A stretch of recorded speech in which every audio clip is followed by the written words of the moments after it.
familiar face? I've got to get out more.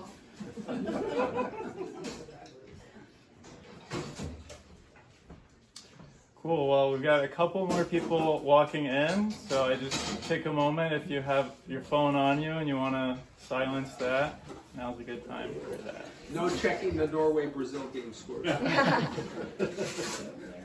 Very important. Have they started? 5 o'clock? 4 o'clock. They Oh. started. Yeah. 0-0. Do you have a dog? in Not the that I back? know.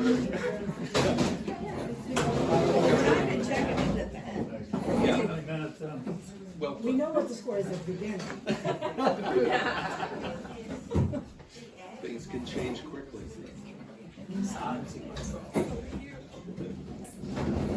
Well, hello everyone. I'm Jordan. My wife Lucy and I were the stewards here at the Good Life Center this summer. Round 2, we were here last summer, so if we look familiar, we are. Thank you all for being here. Tonight, or this afternoon, begins our summer speaker series called Against the Grain. The series honors the Nearing's Monday night meetings. These are Sunday afternoons, but still in the kind of weekly tradition of the Nearings. We get together, have these conversations. Thank you all for being here.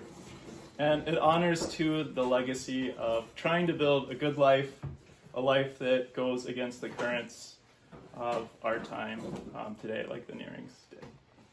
So next week, before we get into today, we have a 2 p.m. documentary screening. This documentary is called Turn Off the Machines. It's about a family down in Belfast, the Hughes, and their attempt to live off the grid pretty much totally. We also have a speaker next week, Lonnie Gamble, doing a talk on From Individual Precarity to Collective Resistance. Lonnie Gamble is a permaculture teacher and speaker, and he'll be here for that. And now, this evening. So, we couldn't ask for a better opening than today's conversation, titled History Rhymes and Echoes of the Past in Today's Society, where 3 members of the remarkable family, the Shetterlys, are here with us. We have Rob, our neighbor here in Brooksville, who's the painter behind Americans Who Tell the Truth, a portrait series of, is it like 260 some? Almost 90, yeah. 290 portraits of people honoring folks who have stood up for justice and the common good. He's joined by his son, writer and historian, Aran Shetterly, whose acclaimed book, Morningside, recovers the nearly forgotten story of the 1979 Greensboro massacre and the decades-long fight for reconciliation that followed. And we're also joined by Margot Lee Shetterly, the #1 New York Times bestselling author of Hidden Figures, which tells the story of the Black women mathematicians of NASA. And she has, I hear, just finished a new manuscript for another book. Almost. And this one takes place in Baltimore, or so we're excited for that. So on this 4th of July weekend, this conversation feels especially relevant. We'll have time after the conversation for a Q&A to answer your questions. We'll also get to enjoy some grains, going against the grains, with some bread generously donated by Tender Heart. Before you leave tonight, we invite you to sign our guest book in the kitchen, visit the gardens, and if you want, leave a donation in the basket up front. It's donations and gifts that keep the center open. So without further ado, let's welcome our speakers.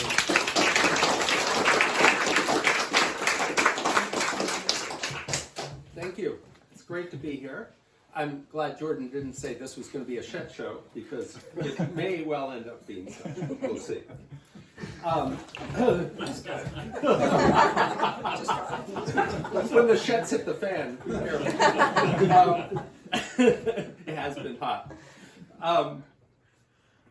I can't think of a better place for us to be having this conversation on our 250th, essentially, anniversary of the Declaration of Independence. I think all of the experiments to keep the vital spark of America alive, however big or small, and figure out how we can do things better, are so important to our history, to us.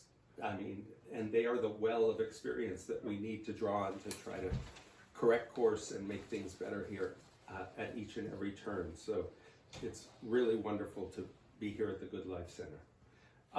When all of us, I think, all three of us, look for ways to, dip into that well and pull up stories that have been forgotten and that can illuminate some aspect of our history, some courage that each of us can draw from to figure out what to do next, how to think about who we are, where we can go collectively and individually.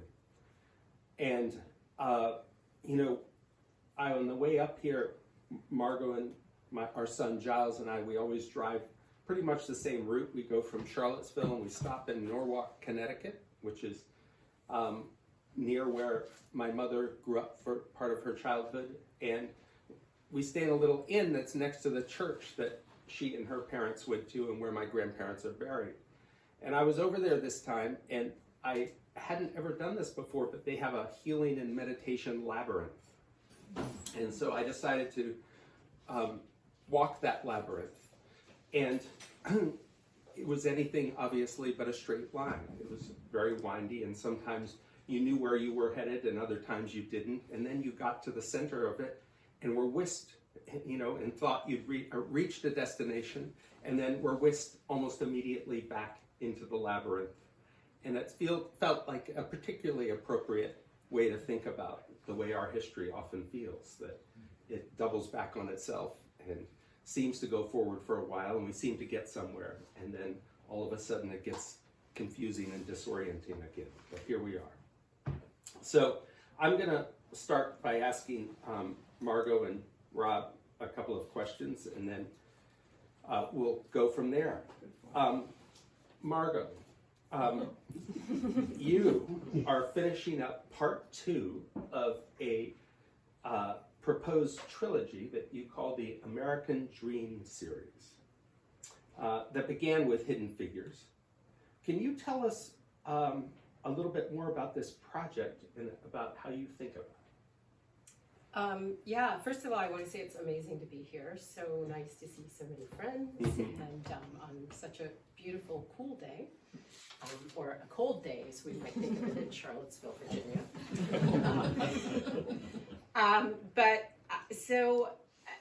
The thing, there's a quote that I saw about W.E.B. Du Bois, who was the writer, sociologist, born in 1868, I think it was. And this quote, who was just like polymathic genius, one of the geniuses of the 20th century. But his quote, and when I saw this, I was like, you know what, this is speaking to me. And what he said was, I very early got this idea that what I was going to try to do, or try to prove to the world, was that Negroes were just like other people. And I feel like that is the thing that's really animated my work, animated Hidden Figures, animated this new book.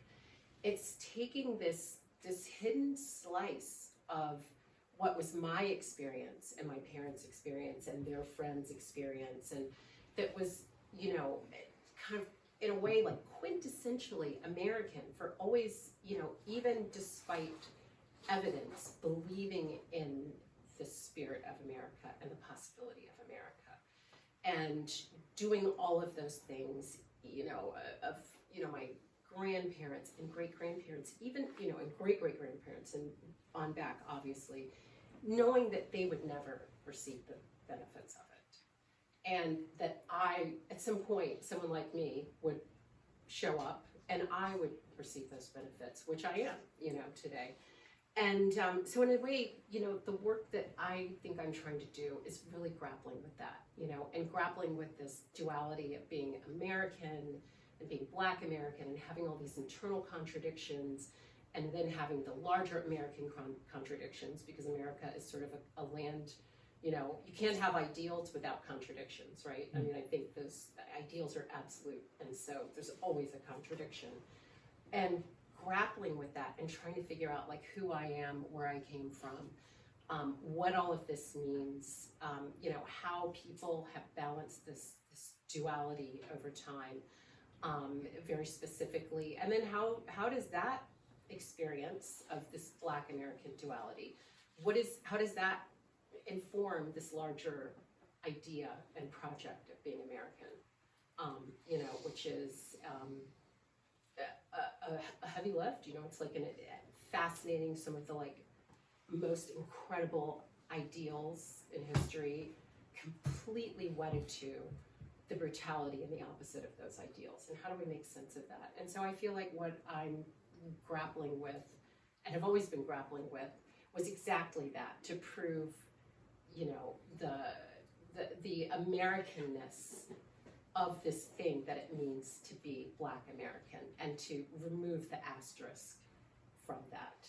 So I really think that is what I see myself as doing.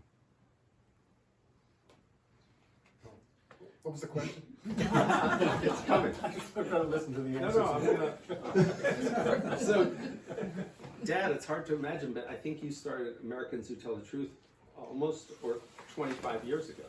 Yeah. Big chunk. It's almost my 25th anniversary, a 10th of the country's. Pretty amazing. Yeah. And began with Walt Whitman and his admonition to take off your hat to nothing known or unknown. And the project has also been called a portrait of this country, of a country that doesn't yet exist. Now with some 300 portraits, 290 portraits, how has your sense of the project evolved and changed over time? It changes all the time. I have a tiny preamble here. Aran made the mistake, or didn't seem like a mistake, of giving me this book about the ship Endurance and Ernest Shackleton's voyage in 1914, 15, 16. I suspect a lot of you know the story if you haven't read the book. I recommend reading the book. It's just thrilling. You can't put it down. And so during all this incredible hot weather, I've been 35 degrees below zero in the Antarctic, and wet and cold, and you know, eating seals. But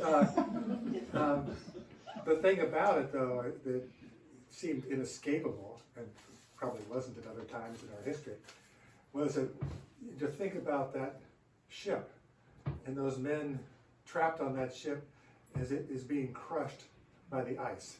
You know, it starts, first it kind of holds them back and they start to break free, then they can't, and then it just keeps crushing and crushing and crushing until finally they have to abandon the ship just out onto the ice and leave everything behind. And eventually the ship sinks. But I couldn't help but think of this country, you know, being crushed by these powers of incompetence and cruelty and corruption and kleptocracy, just crushing this our state of ship, or ship of state. And you know, all of us know, wondering, you know, when do we bail? You know, how do we survive? What do we do next? If we're out here on the ice alone, how do we save this thing? And it's interesting, you know, the book is often touted as a great book about leadership. And there's no doubt that they wouldn't have survived without Shackleton. He was an extraordinary leader. But the thing that he does, I think the incredible wisdom of him that makes his leadership work and be valid, is the way he builds the community of sailors. They become so attached to each other and almost never fight with each other, all of them accepting all the different roles that he gives them. He also understands them completely. He puts them in different compatible and sometimes incompatible groups, knowing that they have to learn to work together. And even during the worst of times, they never lose that ability to work together and totally lose hope. And what you see there is that, you know, even as our ship of states gets crushed by these forces, it's communities, you know, of people who understand and love each other, who will work together, who understand what the stakes are, who will bring us through this stuff. And anyway, thanks for the book. I love it. I actually got quite sick, I think, from just the heat the other day. So spending my time in Antarctica has been wonderful. So just to say something about Walt Whitman, I just want to say something about our history, which is kind of to the point and beside the point at this point in a way. And that is when Aran referenced that quote about take off your hat to nothing known or unknown, he's talking about the essential equality of all people, but not just all people, all things, everything, every created thing. Nothing has to do that to anybody else, They're all necessary for the survival of all of us. But at the beginning of that same quote, which comes from the preface from Leaves of Grass, it's a piece of a commandment that he gives about how to live. And he starts out by saying, "This is what you shall do. Love the earth, the sun, and the animals." That's the first commandment. And to me, a huge portion of where we are today is the failure to heed that commandment. We've done all these other things, but we never wanted to believe that the survival of the planet depended on us living in harmony with nature instead of exploiting it. And I mean, there were certainly people here, indigenous people, who understood completely what it meant to live in harmony with nature, and were trying to teach us that. We didn't want to learn it. And that failure, it seems to me, is as essential a failure of this anniversary as anything else, that we missed that opportunity. And trying to get back in harmony with nature is much harder than beginning in that place. I painted a man named Eric Reese, who was a poet from Lexington, Kentucky, who is an activist against mountaintop removal, coal mining. And he said, "Our most modern sin is that we do not love the world enough. We have exiled the holy from this realm so that we might turn these mountains into money." To me, that is what it's all about. And that's also a serious indictment of almost all the other ills in our political and social world, is the way that money can corrupt. And now we live in the apotheosis of that moment, of the corruption of money. So, did I answer your question? No. Not even close. I mean, it's interesting. but it's important to be interested, isn't it? Yeah.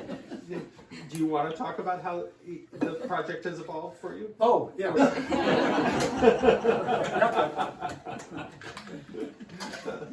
Well, because our country's evolved too. Yeah. Well, some of you know that, this portrait project, started as a therapy project. It was going to be a handful of portraits, and it got so interesting and so compelling that I can't stop, which is interesting. And so it also started with a bunch of 19th century icons, Frederick Douglass, Sojourner Truth, Susan B. Anthony, et cetera, and now it's almost all contemporary people. I go back and forth, but at the beginning, as I said, it was really therapy. How do you live in this country? And this speaks to the larger theme quite a bit, I think. How do you live in this country if you divorce yourself or decide that being aware of what happened in the past makes you woke, and you want to keep that part erased. What I mean by is you can't live here unless you draw inspiration from the people who fought these battles at great cost to themselves, and when there was enormous pressure on them to do other things and just to survive. And so as it went along, and all of a sudden it began to travel and go to schools and things like that, I realized that it wasn't just a therapy project. It had a kind of an enormous responsibility now built into it, that when I was painting new portraits, they had to speak as well as they could to the moment, whether I was painting Mother Jones or Heather Cox Richardson, that I had to try to speak to this moment, because these portraits were going to then be in places where people were going to be looking at them, reading them, and using them to have this same kind of discussion that we're having here. What to do about our history? How do we become the agents of shaping what comes next? And that's what it continues to be. So now I am going to ask a question of Aran. And so, Aran, one of the things that when you talk about your work, you speak about rebellion, you speak about revolutionary moments, and this is something in the Americano, it's something certainly in your work, Morningside. Can you tell us a little bit about what's motivated you to seek out these stories, and what is it about rebellion, about revolution, and all the concepts that brings forth that speaks to our current moment and that gives us a little bit more perspective on our American history? I'm drawn to these moments of conflict in our history, whether it's international history or domestic history, where there are people trying to make something better.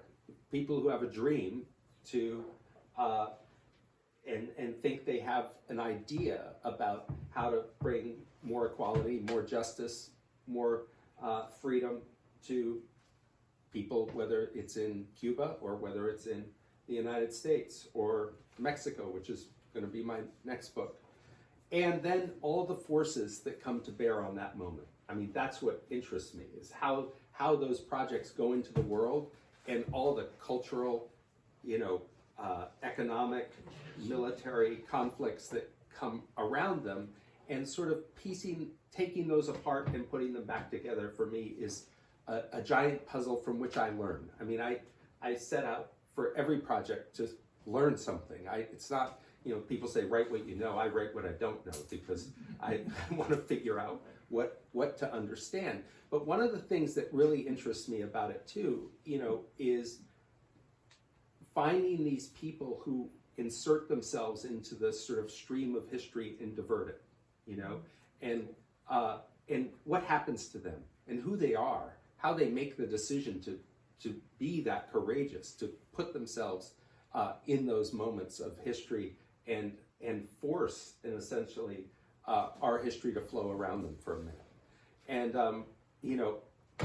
I am always drawn to those stories, but also to what they reveal about who we are as a country and the choices we make and the hang-ups we have. I mean, when I tend to write about essentially aspects of Cold War history in some degree. My first book, The Americano, very much about that in our relationship with Cuba. The next book, in Greensboro, about American communists, right? Organizing in the mills in Greensboro and then being shot and killed, and no one ever being held accountable for those murders. And, I can sit here and say, I believe quite strongly that America has a communist problem. And it's not the communists, it's the idea of what communists is. This is a tremendous phobia. It's being resurrected right now, right? Of people who are willing to take the risk to say that we should do things dramatically differently.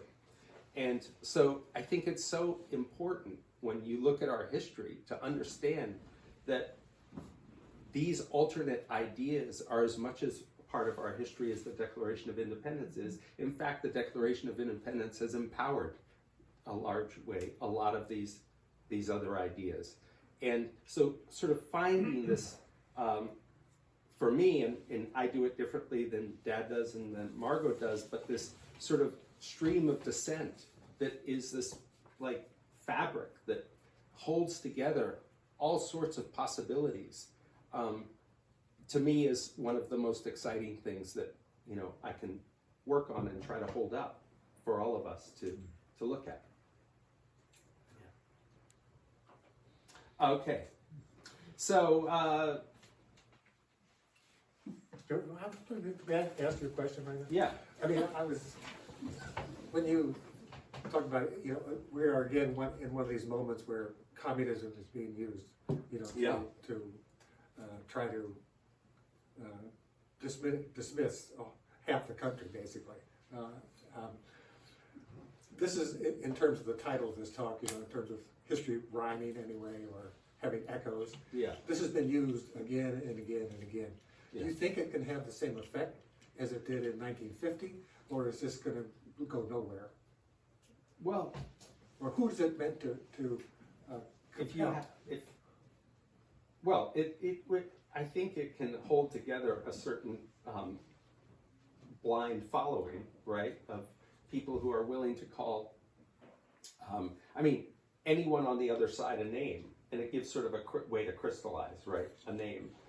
We were just talking, Bruce and I, about Abigail Spanberger, the governor of Virginia, former CIA agent, etc., being called a communist. The way it's being used is so ham-fisted and ridiculous. But at the same time, the idea that it can be used, right, shows how much effort was put into vilifying communists in an institutional way over generations. And I hold no one more responsible for that than J. Edgar Hoover.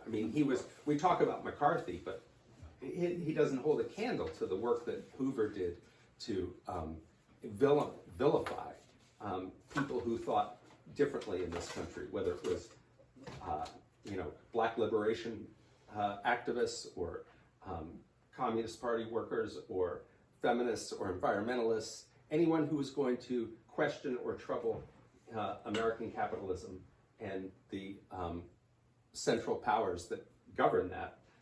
He was going to try to do his best to isolate and create fear around it, which is essentially what Trump is trying to tap into. How much power it can have, we'll see. But I think one of the things that's so interesting about that is, during the 30s and again today, and also other times, the people who were being called the communists, it wasn't that they were, Soviet spies or whatever they were. They were people who were working for racial and social justice, and then being called communists because that's what they were doing. And they may have, some of them were communists, some of them weren't, some of them had been, but it's interesting that often those people with the labels were the ones who were taking huge risks to try to make this country live up to its own ideals. Yeah. And to jump into, so there was, in the book Morningside, the final trial that comes out of this is a federal civil rights trial, in which this amazing judge named Judge Robert Marriage, who was a Fourth Circuit judge in Richmond, Virginia, went to North Carolina because no North Carolina federal judge would sit to hear this civil case of American communists bringing a case against city officials, federal agents, Klansmen, and Nazis.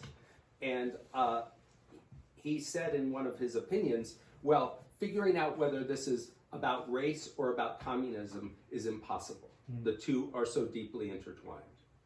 And what he meant was that, the Klan was going to say, well, this is about communism, but to them, anything that had to do with racial justice, they were going to call communism. So he was aware enough of this complexity in our culture to be able to stand apart from it and offer an objective trial, the first objective trial, to try to bring some sort of justice to that. And to your point. I'll add just one more layer of complexity to that, which is there were the same arguments happening amongst black leaders in the 1930s, some of whom were extremely in favor of communism, others of whom were extremely opposed to communism, and plenty of black businesses that also administered loyalty oaths to their employees, who fired employees for organizing. So it just, I think it is really like the layers of complexity of the issue, and the levers that people are trying to move using that are very interesting and happen in corners of America that you might not expect. Well, and in your new book, there's intrafamilial differences over. There are the very politics, right? strong ideological differences between extremely dyed-in-the-wool capitalists, very much that, and family members, brothers in the same family actually. Another who was very close to Du Bois, very close to Paul Robeson, very active in the American Communist Party, and who was brought before the House Un-American Activities Committee and testified about his activities. So very, very interesting episode in the 1940s that happened in this family that I'm writing about. I want to ask Margot a question. Can I do that? Yeah. So, one of the things that yesterday Margot sent me the transcript of Frederick Douglass's great speech. I imagine a lot of you read it. What to the Negro is your 4th of July, or messed up the title slightly. Anyway, if you don't know the speech, you got to read it. I mean, it seemed to me there, if you were to, make a short list of the greatest speeches ever given in this country, that would be one of them, maybe number one. Number two might be King's Beyond Vietnam speech, and kind of ironic that those two great black men had the greatest speeches. There's a reason for that. But anyway, one of the points that I had forgotten about, because I hadn't read it in a while, was, I mean, after Douglass examines the first, he compliments his audience, which is all white women in Rochester, New York, on the 4th of July and what their forebears have done. And then he talks about what it means to a slave, and it just excoriates them and the whole country. And then he moves on to talking about the fugitive slave law, and talks particularly about the churches and what they have failed to do. That this was a moral question that the churches of the United States did not take on at all. They let this happen, where you turn people all over the country in the North into part of the slavery movement, basically, because they're now required by law to turn in an escaped slave, which they did, and the judges were being bribed in order to do it. So what I wanted to ask you was about the role of the black churches today, and how they're responding to some of these things. I mean, I was thinking as I read that, there's a parallel here with the way the churches have not responded to Gaza, for the most part. Instead, they've allowed this horrible thing to happen and kept quiet about it. And I just wonder if you want to talk about that a little bit. I can tell you anecdotally. So we were down in at my parents' church. So I grew up, obviously, or not obviously, but going to church every Sunday. My parents go to church every Sunday. My grandparents went to church every Sunday. That was like a major part of my life, as it is, I think, for a very large part of Black America. And the churches tend to be, the thing about the racial issue is that it's this one thing that unites so many people who are so diverse in their opinions on everything else. So diverse in everything else. And in a lot of ways, very conservative, socially conservative, politically conservative. And I don't mean like in electoral politics, but the sensibility is fundamentally, in a lot of ways, a conservative point of view. And when it comes to came to the sort of liberation of Black people, that was something that moved the Black churches. And it's not, if you look at sort of the modern times, there's a real spectrum in terms of, and again, I think just like the rest of America, which issues people are sort of progressive on, what kind of churches is sort of progressive or conservative. I mean, there are a lot of, very fundamentalist Black churches. And then there are churches that, for example, the church that I grew up going to, we went to church, when was it, like 6 weeks ago, something? And, this is a church that when I was a kid did not address political issues. That was, the way it was. And the minister there now, who is younger, really preached a very progressive sermon and not just on, the Negro question, as they used to call it, but, issues of immigration, political corruption, Gaza, You brought up Gaza. and so I think that, and I think that a lot of, the idea that the only fight out there, like if you're the sort of person that's fighting, you have a tendency to think that it's always your fight and that it's other people who are coming to your aid. And I think that there is also liberation in saying it is my obligation to go out and to see what I've learned from this fight and to go out and help other people.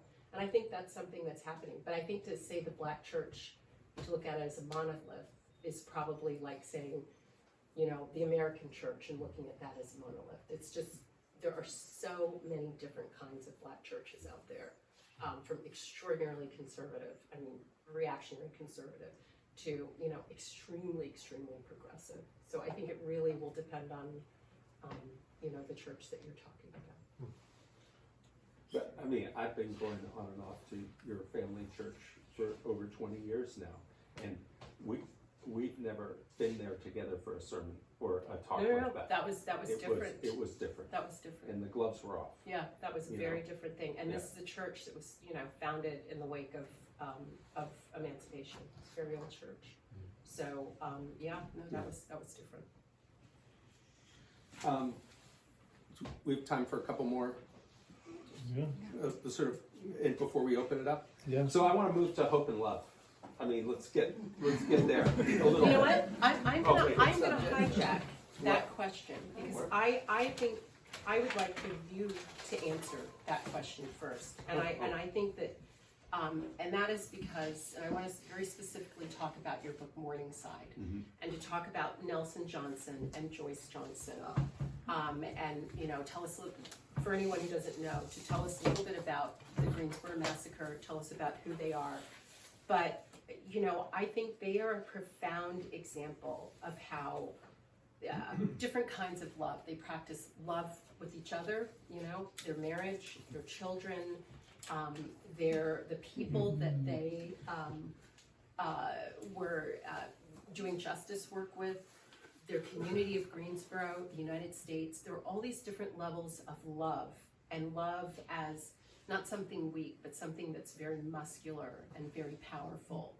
And so talk to us, because I think that they're an example of love in the face of some of the most horrific things that people can go through. Tell us about their love. Tell us about how they were able to kind of sustain that over the years, even despite what happened to them. And what was it that drew you to them? What did their love mean to you as you were writing this book?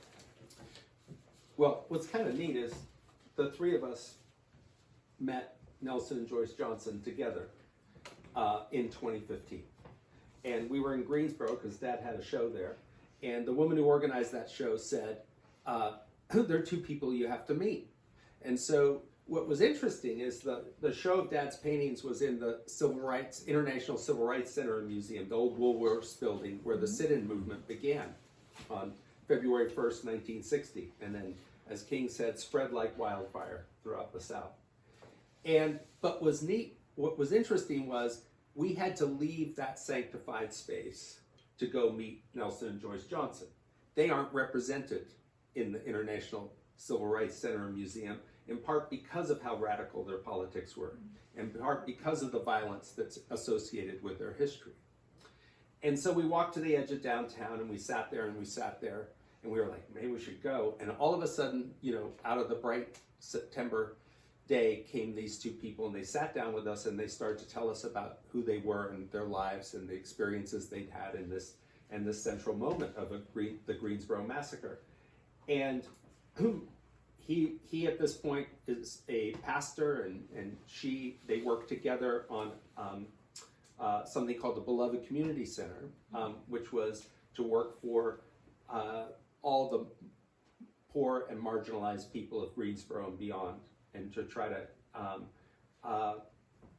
help activists strategize movements. around the country. So people from the UAW would come to meet with them. Black Lives Matter considered them to be, essential mentors, on and on. They were like the Intel chip in the activist community in a lot of ways. You don't see it, but everyone's consulting them, and they're driving a lot of it. So anyway, sat down, and it was like we were the only people in the world for a couple hours in which they were right there with us. And I thought, who the heck are these remarkable people? They didn't seem bitter.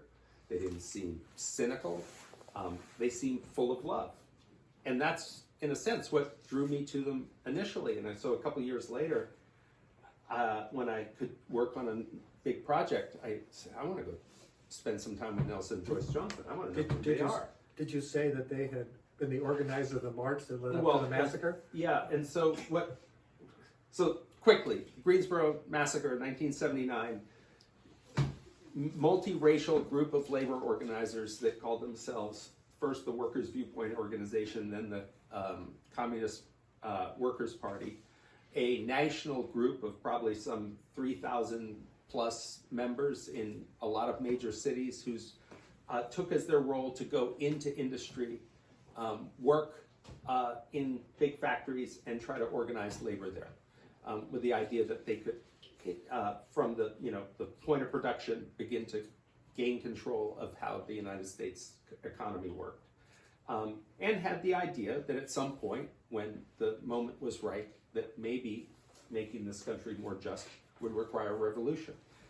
They weren't ready to take up arms in 1979.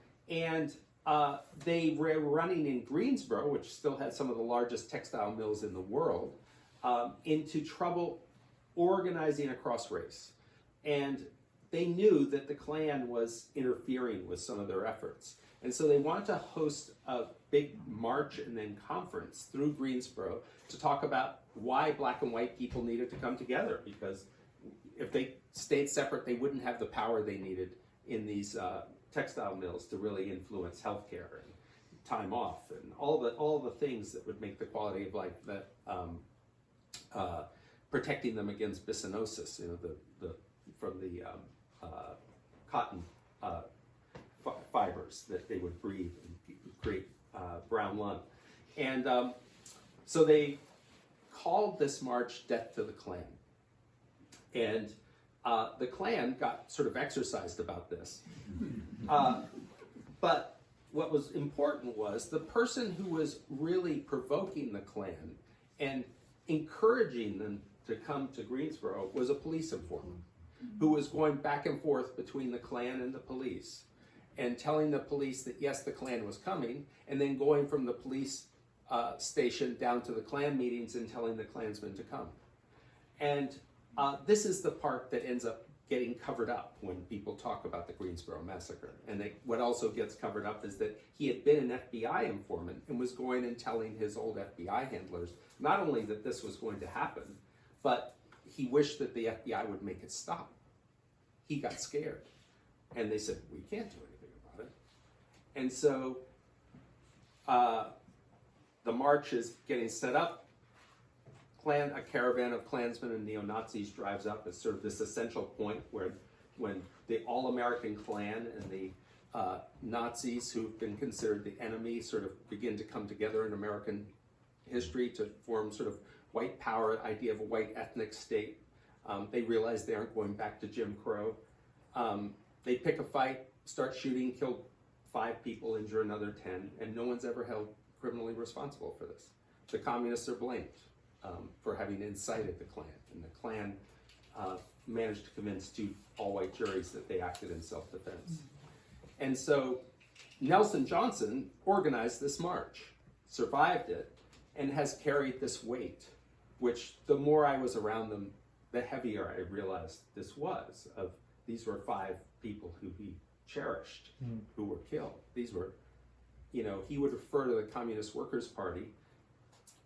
By the time I knew him, he was a pastor, a liberation theologist, essentially, as the most spiritual group of people he'd ever been part of. And so Nelson and Joyce walked into the world after this shooting, and to figure out how to hold on to that history but keep moving their movement forward. And it was an excruciating project. But what sustained it, and this is the thing that I'm sort of Margot's getting at, is in a lot of ways I feel like my book is a love story. It's a love story of two people. It's a love story of two African American people who love their African American community. It's a story of a group of multinational people who love, working Americans and the idea of what they can do together. And then it jumps to something else after this, when Nelson becomes involved in liberation theology and reclaims King after moving through Black Power and Pan-Africanism and communism, to place love in a sense at the center of their politics. And I would keep saying to them, well, how do you really feel about some of these people that you were up against? And they would say every time, we believe in the possible transformation of every human being. We don't have time to wait for them, but we believe in the possible transformation. We are not going to other them, in other words. They are human too. And this was this incredibly powerful piece of this story for me that kept me going through what ended up taking a very long time to sort of parse through this history. And one of the things that Nelson would always say, and that seems like such a great message for this moment in our country, even though it's hard, and it always was hard, and hard for them. I mean, he was a pariah in Greensboro. Black people would cross the street to get to the other side of the street when they saw him coming. He scared them because of, what he'd been called, a communist. He'd been responsible for these deaths. And he hung in there, and he would say, we have to walk toward each other. He wouldn't say we have to get all the way there, but we have to turn around and try to walk toward each other. And I thought the power and simplicity of their message was something that changed me in a lot of ways. And I'm incredibly grateful for the time I got to spend with them.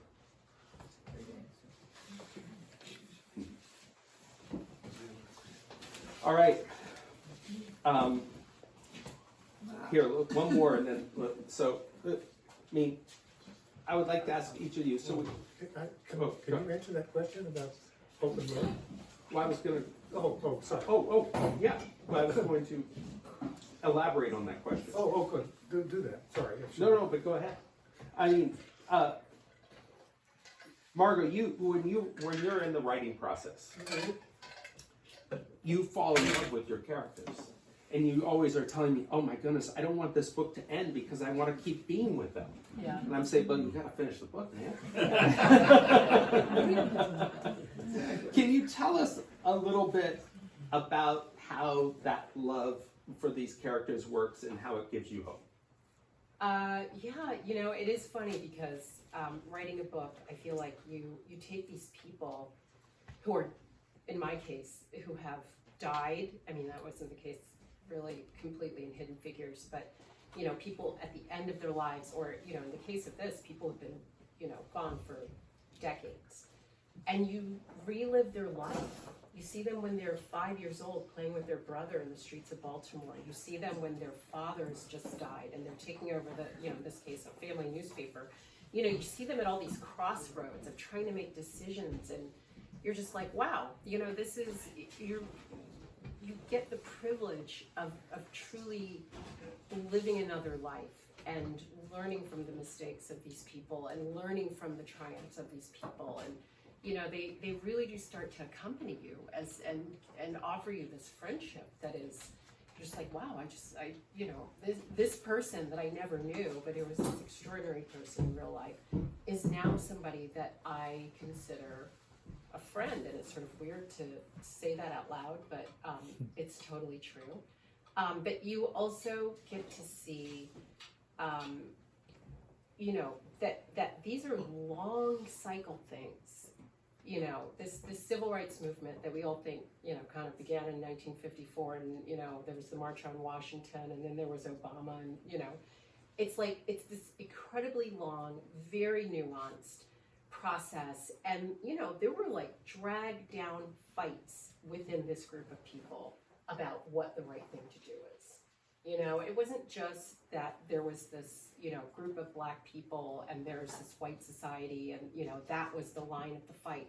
You know, the stakes were super high. So the fights within this group were extremely, no holds barred, gloves off. You know, the ideas were sharp, the stakes were high, you know, their willingness to go to the mat for the ideas was, you know, they were very enthusiastic about that. They were also ambitious, you know, and I think that it's really tempting to kind of take these people in history who have done these great things and to turn them into Jesus. And thank God they weren't Jesus, you know, they were flawed, ambitious people, both for themselves and for their people and for their country, which they considered to be their country, however flawed. And they wanted, again, to remove the asterisk for what it meant to be an American. And so, you know, their very long struggle and the fact that if you truncate the historical timeline, you know, let's say you look at it from, you know, 1868 to 2008, it looks one way. But if you look at it from 1866, you know, 1868 to 1910, you know, it doesn't look as triumphant. If you cut it different ways, you get a different sense of what the history is. And, you know, but it's always this really long cycle that is so hard to see from where we sit today. And so trying to see or to like respond to the current moment and also to look at these people in their time doing the same thing, responding to that moment, responding to the crises, doing their best, knowing that nobody has a crystal ball. You know, they're blind the same way that we're blind today. And if they had known how it was going to turn out, well, maybe they would have done it differently. But, you know, it's this incredibly human experience. All of the horrors, the joys, the uncertainties. And I find a lot of comfort in that, to know that we're in the same situation that they were. You know, we are blind and ignorant. We look at people in the past, we think that, you know, those were those ignorant people in the past doing those horrible things. Well, guess what? We are those people. And there's going to be someone 50 years from now or 100 years from now, you know, saying what the wonderful things are that we did and what the horrible things are. And we have no idea which is going to be which. We really don't know how the story's going to turn out. Well. And so that really gives me a lot of comfort. And I am so grateful for the people that I've had to spend time with writing this book for sort of like teaching that to me just a little bit. I mean, it's not possible. We live in the present. We have to contend with the present, but to just enough space from that to know that, you know, we're not alone in the historical moment, that everyone in a sense lives that is very comforting to me.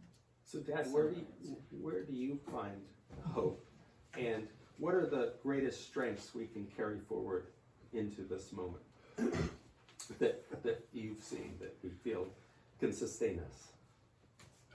Well, I want to answer in a sort of funny place, and I'll be trying to be brief. I often use the story of the Wizard of Oz to talk to kids about this very issue.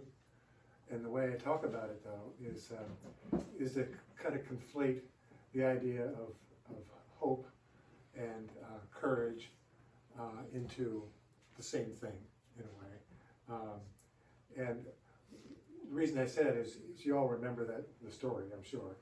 But what you don't often think about is the beginning of the story. And we all know that if you probably remember the film more than the book. It's important to read the book. And what happens is, you know, Dorothy's on this, you know, this farm, this really depressed, dried up, blowing away farm in Kansas, and the tornado's coming. And all the parents, or not her parents, we don't ever know about her parents, it's her aunt and uncle, you know, yell to her to come down in the storm cellar, and because of the tornado. And she won't do it because she can't find her dog. And so she stays in the house, and when she does find Toto, it's too late. The storm picks her up, and carries her into Oz. That was the beginning of the story. That was the beginning of the metaphor that carries the entire story. I mean, here was what happened there was an example of what you might call radical compassion. I mean, she knew that if she wanted to save her own life, she should be in the storm cellar with her aunt and uncle. She won't come down there because she loves her dog. She risks her own life. If she had not done that, we would never have gone to Oz. None of the story would have taken place. It's radical compassion which creates that story. And then, because of that story, she becomes the teacher, for the Tin Woodsman, the Scarecrow, who's the other one? The Lion.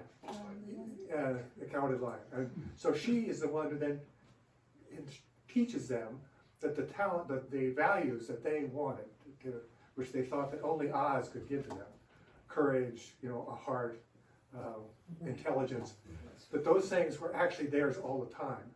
They just had to be tested, and she had to take them on this journey where they would, go through those tests and find that they did have those things indeed. She didn't tell them that. She thought they were all on the way to Oz to get those things. That is, to me, in that story and in that radical compassion, is where we find, hope is not a sort of a simple, sentimental, idea about the future. It's something that demands from us courage to act, and courage to act with love. And when we do that, that's when things actually set in motion to make the changes in our world that we actually desperately need. And I just, to me, I think that's, often that part of our story, what's required to actually cause the changes, is the part that's left out. It's not just the Wizard of Oz that we don't tell ourselves that part. It's lots of other stories, and how important that is that we look at that part, because that's where we have to come from if we want these other things to happen.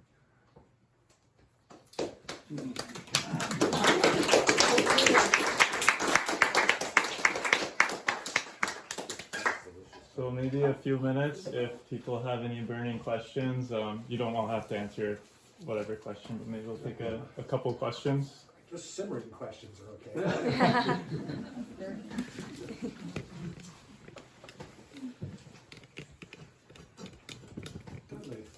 I came across this book just recently, The Blind Spot, How Oligarchs Dominate Our Democracy, by Jeffrey Winters. I don't know if any of you may have come across it yet, but it seems like it might be required reading for all of us.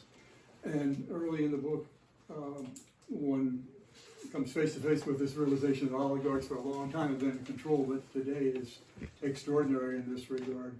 And I'm thinking that the three of you may have some thoughts with regards to just how profoundly we are under the influence and direction that these very few people on earth. Today, the extraordinary migration of great wealth is way beyond what this planet has experienced ever essentially before. And wondering what your thoughts might be with regards to this phenomenon.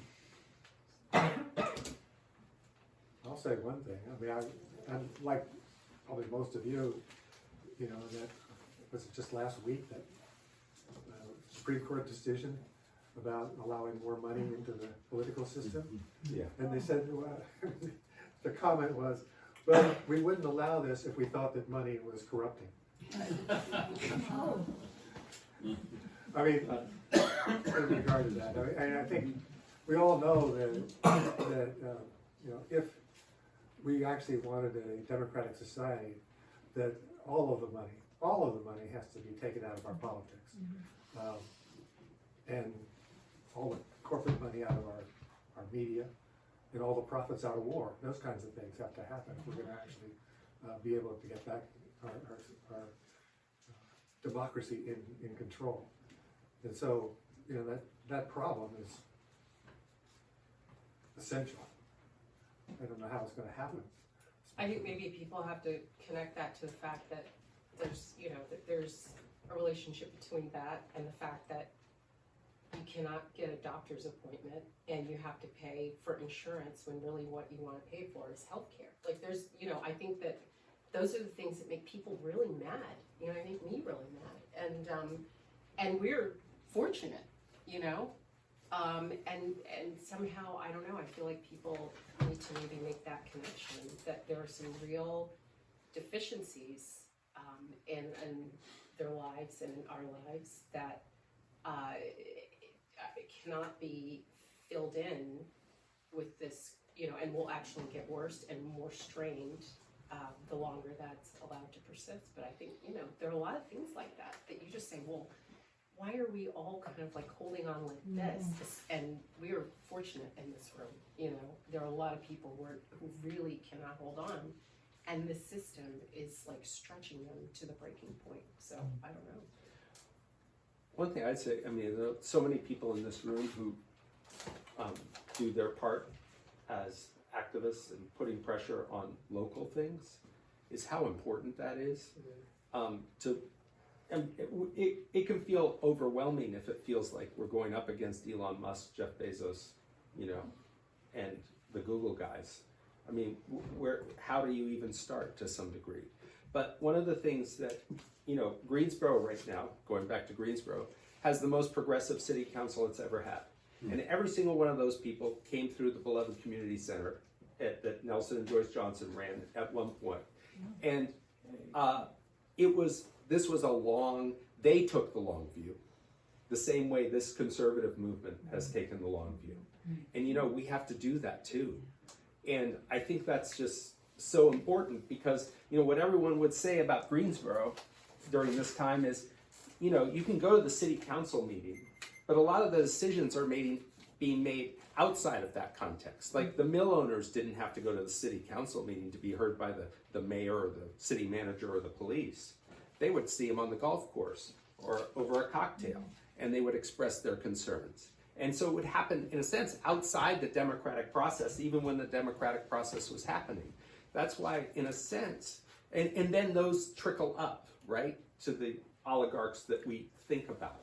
And so I think participating in our local governments, in our local, you know, mayors are important, you know, trying to figure out just policy at a local level and helping make our communities, as so many of you already do, make these choices that can, in a sense, resist to some degree the worst of these things is critically important. That's a great point. Yeah. I want to thank you, Rob, for these gorgeous portraits, because that is a legacy for the future, and the books and all the people that you brought together and continue to bring together in your portraits. It's quite a legacy, and I thank you for it. Great. Thank you.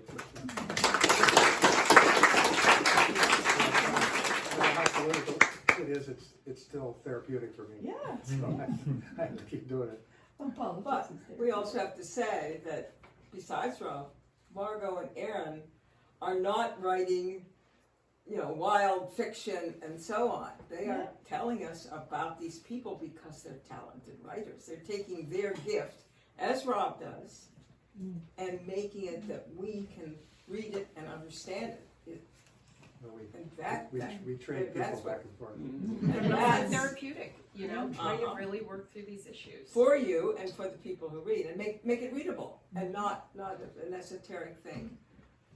And so they make a movie of Hidden Figures. How many people have seen it? Oh my goodness. It's inspiring, and that's what we have to do. That's what you're talking about, is coming from the very heart. Yeah. Thank you. Whitney, Was following right on, and one thought I had when you first brought up your 25-year span, I had always dated it from something you'd earlier said about your opposition to the Iraq War, which made good sense and fits with what you said today. But what hit me was it's also a post 9/11 project, and that they're intimately linked.